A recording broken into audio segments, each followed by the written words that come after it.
Hey guys, it's Uncle Stitch. Welcome to another knife review. Today I wanted to talk about the Maxace Covenant. There's been several different versions of the Maxace Covenant. When this was first released in 2017, this was a time when the Chinese clones were creating quite an issue for a lot of the large knife makers. People were demanding the 4X line be returned because of the garbage that Benchmade was putting on the market, and they weren't doing that. And then the Chinese found out how badly the Americans wanted the 4X back, so they began making 4X line clones. Well, this Maxace Covenant, this is when China is not stealing something, they actually do a really good job. Before I move on with that, I want to mention the time zone that we are in. We're in 2017 when the Covenant was first released.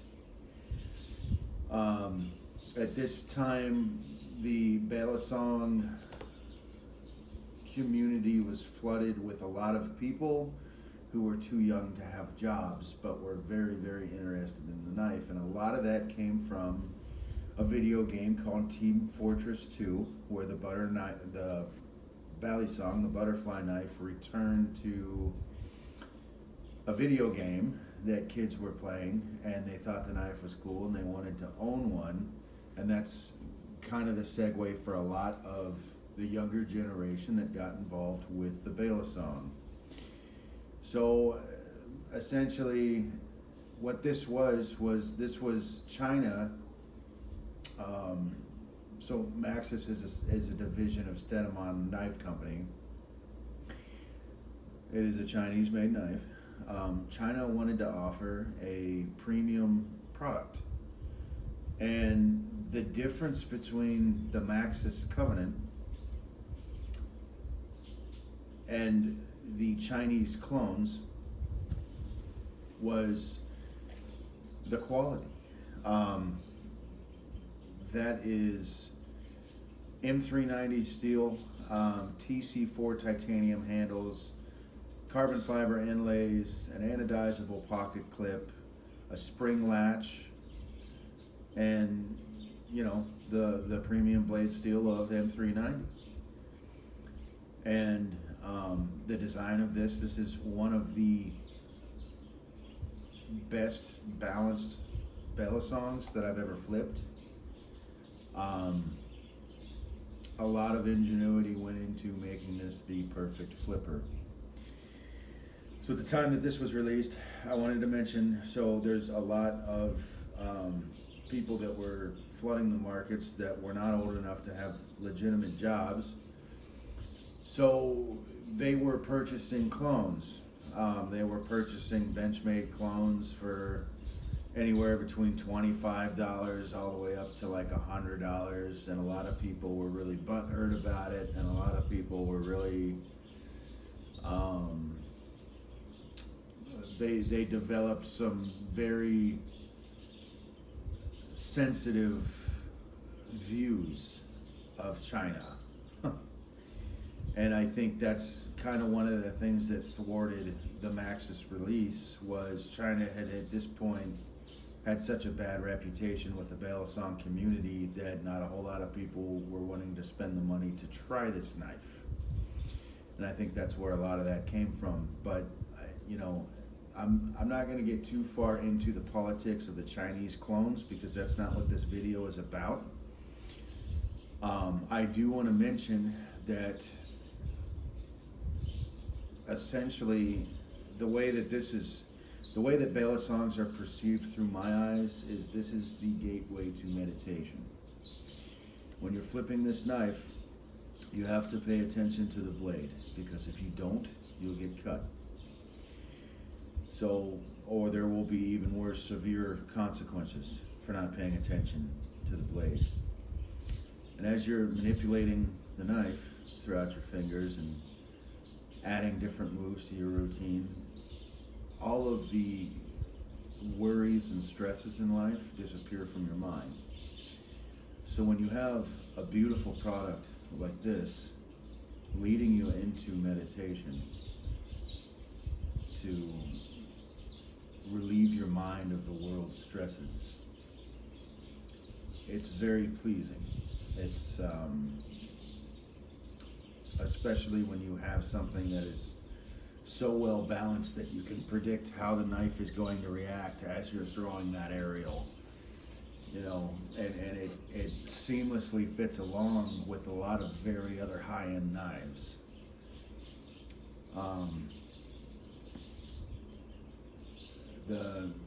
It's unfortunate about the clone part, but I do genuinely believe that a lot of people didn't give Maxace a chance or a try because of what China was doing at the time with Benchmade clones and DRS clones. My views on clones was the person who taught me how to flip, how to have enough of a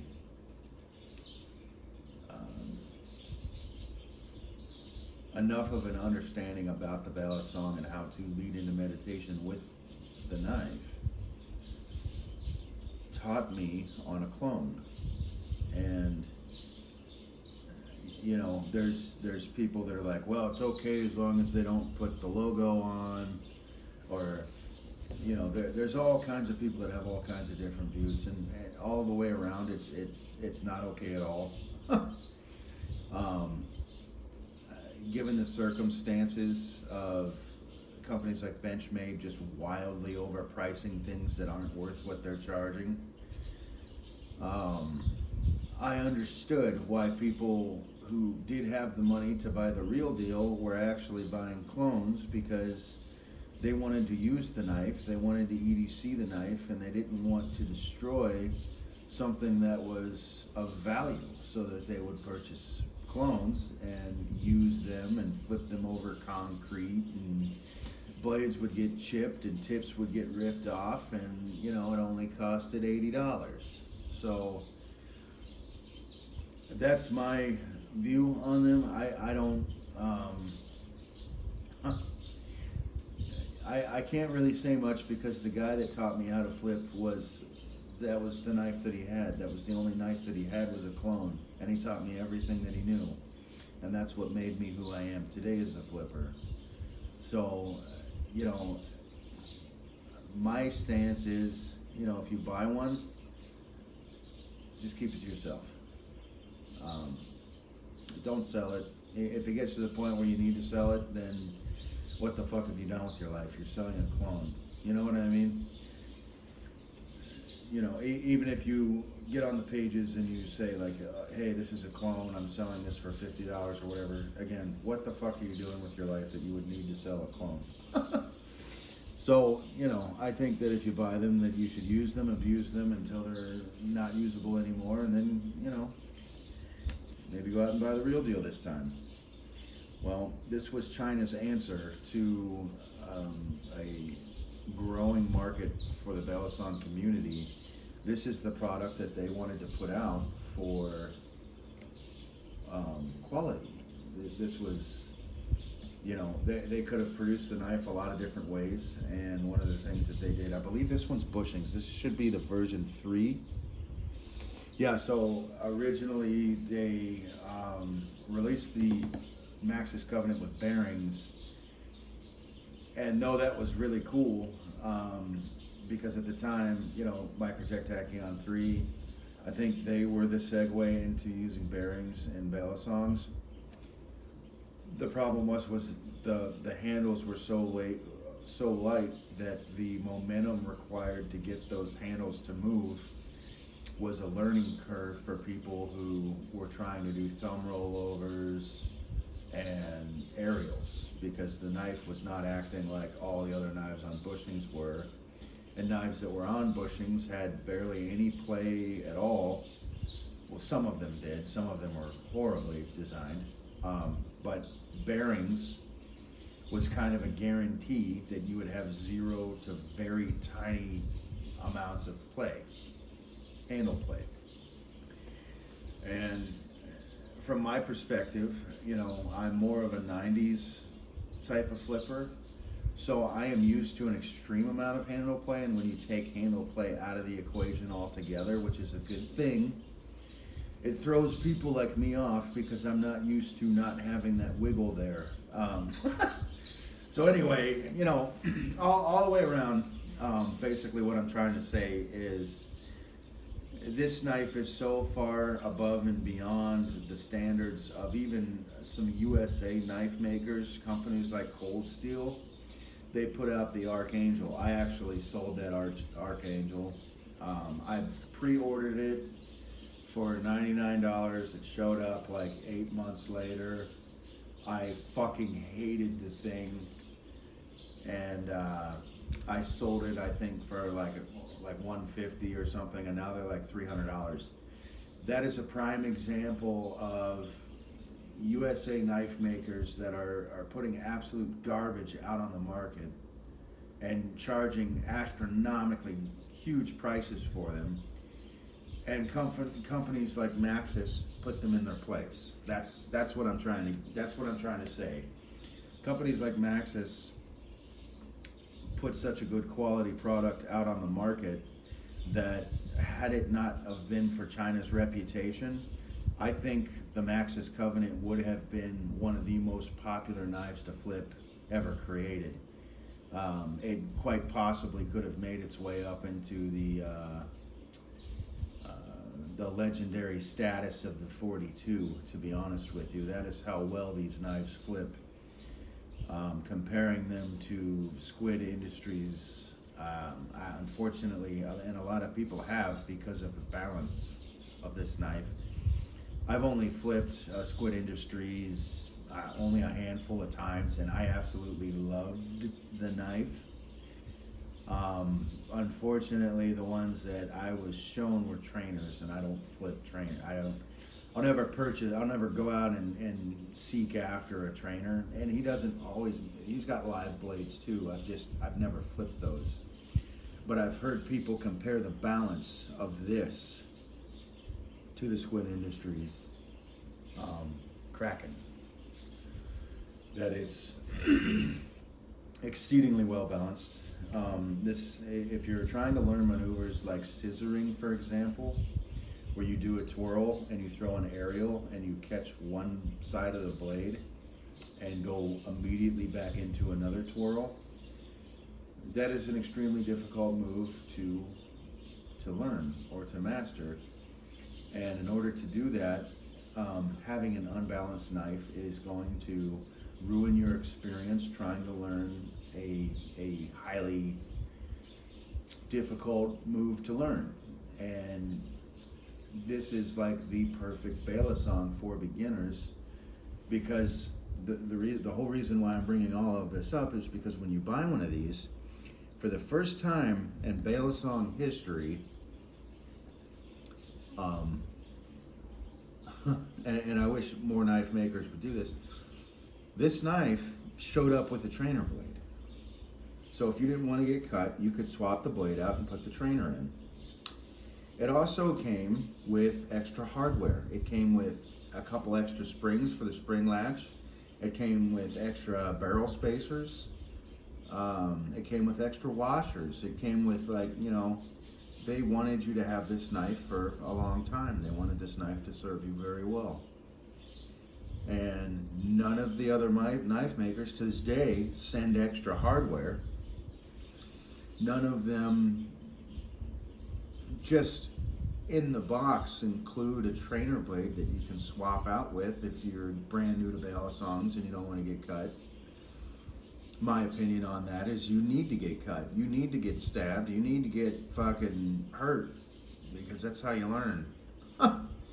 And the problem with trainers, in my opinion, is if you learn on a trainer, when somebody puts a real one in your hands, you're not going to be able to manipulate the knife because you're going to be too scared to use it. Because the confidence that you gain from a trainer is not going to be the confidence that you're going to have when you have a live blade. So if you cut the trainer blade out of the equation entirely, which I'm not disagreeing with Maxace's decision to include those. I think that's awesome. But if you cut that out entirely and never use trainers, then you'll never develop that false confidence that you're an amazing balisong flipper with a trainer, and then you get a real one in your hands, and now you're garbage. So, you know, let's see if there's any other points that I wanted to bring up here. Blade length 4.33 inches. Overall length is 10.25. Handle is TC4 titanium. The weight is 4.9 ounces, which is a little bit on the heavier side of some of the balisong knives that have been released. It's a little bit on the heavier side, but not unmanageable. Not anywhere as unmanageable as the Benchmade 62 or the 6X series altogether. And I think a lot of that weight it's more manageable because it's evenly distributed throughout the knife, and that's what makes this knife an amazing flipper. Now, people that get into this hobby nowadays, they've missed out on a lot of the history that over the course of 20 years has shaped the balisong industry to be what it is today. And this should have been a knife that shaped the way knives are made. The way the Maxace company engineered and produced this knife without stealing designs from American knife makers should have been way more promoted than what it was.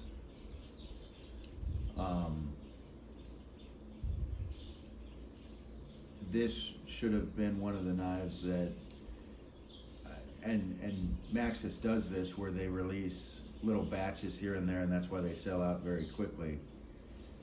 But this should have been right up running next to, I would say, BRS quality. That is how highly I view this knife. And I have BRS tattooed on my left arm. I've got the replicant tattooed on my left arm because that is my favorite knife from them. But you know, so that's kind of my overview on the Maxace Covenant. It's actually, I sold it yesterday and it's getting ready to go out into the mail. Tomorrow is Monday. And yeah, it's been a good chapter. You know, there's some knives that show up in such good condition that the only way that they ever get flipped is over my couch, which is very, very plush. And this was one of those knives that it never got EDC'd. I never took it to work. I never flipped it over. That's the problem with living in Arizona, is you're either flipping over rocks or you're flipping over concrete if you take your knife outside. So you have to be very, very select about what it was that you wanted to see destroyed.